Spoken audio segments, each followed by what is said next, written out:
Queridos amigos y amigas, suscriptores, bienvenidos nuevamente a nuestra ventana cultural número 80. Presento excusas por inconvenientes técnicos, no habíamos podido salir unos días antes, pero aquí estamos. Y vamos a hablarles de un libro muy en boga. ¿Cómo se titula? Las cartas del boom. Las cartas del boom está editado por 4 historiadores, biógrafos, estudiosos de la literatura, que son Carlos Aguirre, Gerald Martin, Javier Munguía y Augusto Wong Campos. ¿Qué fue el boom latinoamericano? El boom latinoamericano fue un fenómeno literario, cultural y editorial que surge entre las décadas del 60 y 70 del siglo pasado, encarnado en un grupo de jóvenes latinoamericanos escritores cuyos libros lograron un reconocimiento mundial, unas ventas importantes y fueron traducidos a diferentes idiomas.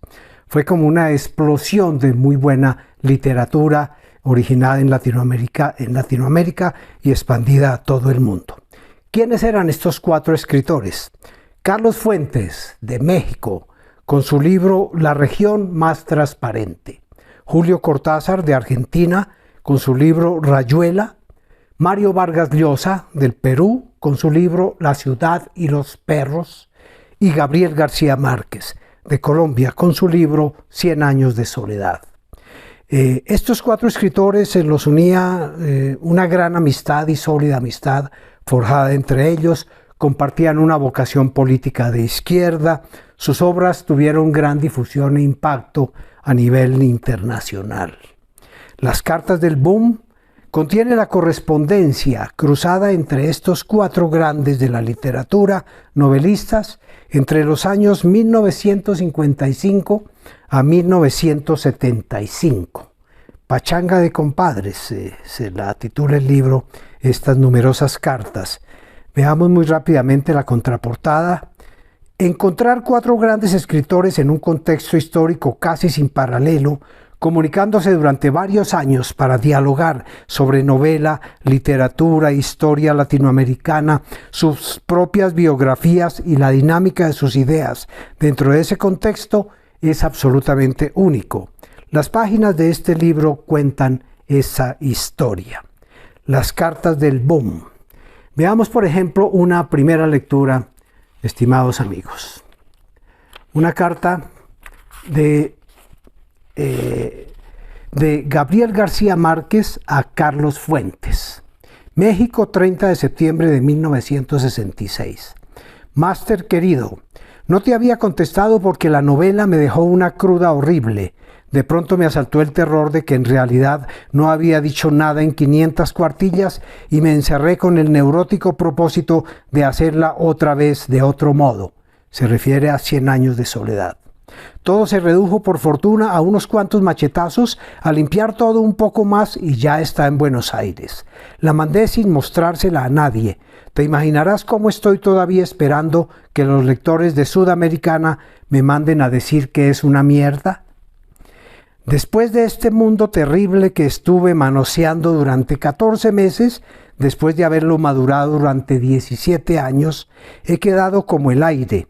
Estoy esbozando unos raros cuentos hechos con mis nostalgias de Europa que no sé si resultarán mientras restauro las finanzas y le entro en firme al dictador.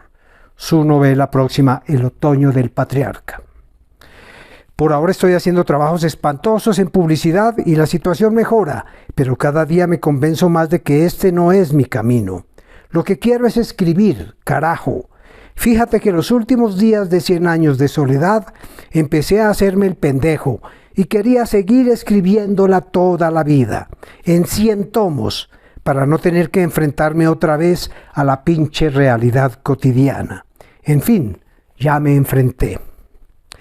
De la lectura de estas cartas se descubre cómo se fue fortaleciendo la amistad y el afecto mutuo entre estos grandes novelistas a través del intercambio de sus borradores, de sus libros y de sus comentarios recíprocos sobre los mismos o sobre obras de otros escritores. Una segunda lectura de este excelente libro. Una carta escrita de Julio Cortázar, el argentino, a Carlos Fuentes. Señor, 4 de mayo de 1966.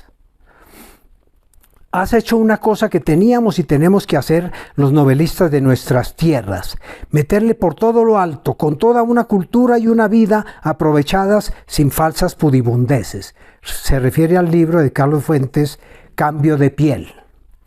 Ya verás que te tratarán de pedante, un señor que se atreve a citar sin miedo a 100 autores, a hablar de jazz, de cine, de Brahms, de Julio Cortázar, de todos los dioses, de todas las calles, de todas las ciudades que le dan la gana. Bien sabes que no le he tenido miedo a eso y me alegra la decisión con que te largas a esa vertiginosa serie de sincretismos, a esas alianzas admirables de los mitos consagrados con los mitos de nuestro tiempo que solo la gente como tú sabe ver. Los Beatles, ¿eh? Todo esto te lo van a reprochar con uñas y dientes, porque tus mexicanos y mis argentinos y todos nosotros somos así a la hora de la literatura. Un escritor latinoamericano debe escribir por cuenta exclusivamente propia, dejando la cultura en la mesa de luz, limitándose a una historia lo más local y circunscrita posible, con mucha nación adentro. Que se vayan al carajo, che. Vos y yo sabemos lo que estamos haciendo y si hemos vivido con los 1000 ojos de Argos y con una especie de ubicuidad de judíos errantes, no veo por qué no hemos de universalizar nuestra novelística. A lo mejor el consejo de Goethe vale también al revés, y es gracias a lo universal que lograremos lo particular, tu México y mi Argentina. En estas cartas, en estas misivas, se trataban los 4 novelistas como una mafia, en el mejor sentido del término, y tenían sus respectivos apodos.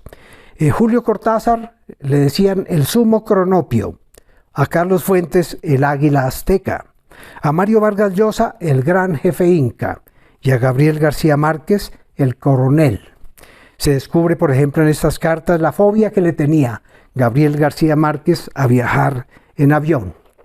Y finalmente una tercera lectura, de Gabriel García Márquez a Mario Vargas Llosa. México, 20 de marzo de 1967. La coincidencia del burdel me ha inspirado una idea que tarde o temprano tendremos que llevar a cabo tú y yo. Tenemos que escribir la historia de la guerra entre Colombia y el Perú. En la escuela nos enseñaron a romper filas con un grito «¡Viva Colombia, abajo el Perú!». La mayoría de las tropas colombianas que mandaron a la frontera se perdieron en la selva.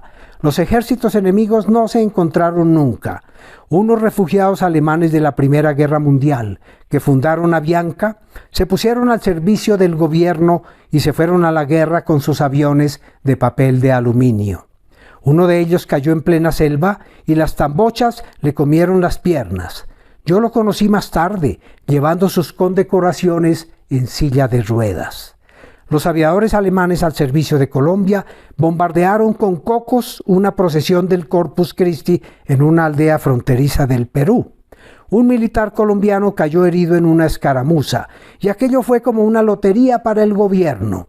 Llevaron al herido por todo el país como una prueba de la crueldad de Sánchez Cerro y tanto lo llevaron y lo trajeron que al pobre hombre, herido en un tobillo, se le gangrenó la pierna y murió. Tengo 2000 anécdotas como estas. Si tú investigas la historia del lado del Perú y yo la investigo del lado de Colombia, te aseguro que escribimos el libro más delirante, increíble y aparatoso que se pueda concebir. Pie de página, aunque a Mario Vargas Llosa la idea le resultó atractiva, el libro que imaginó Gabriel García Márquez nunca se escribió. 562 páginas. Para esta Semana Santa, recomendado, estimados amigos y amigas, excelente libro, Las Cartas del Boom. Muchas gracias por su atención. Nos veremos en 15 días.